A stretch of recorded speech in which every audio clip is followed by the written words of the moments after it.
going to say. So we're in the garden in the evening because it's hot, and one of the things that you can tell it's hot is that our plants in the bags haven't done so well. I think because they're in bags that they dry out and they get hot. My tomato plants have basically shut down. There's a little bit of life left, but mostly nothing.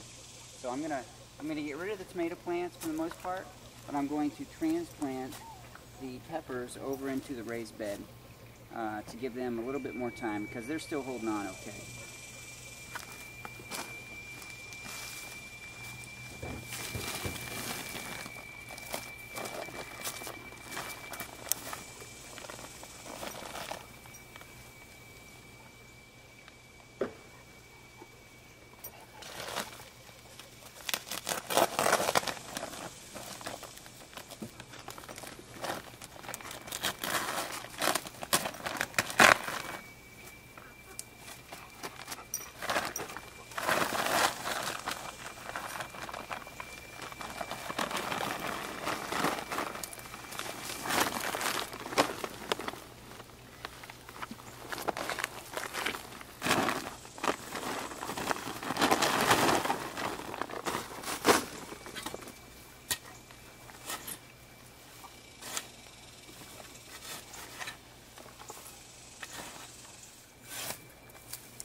Now once I get all of those transplanted into the raised bed, I'll water them in real well.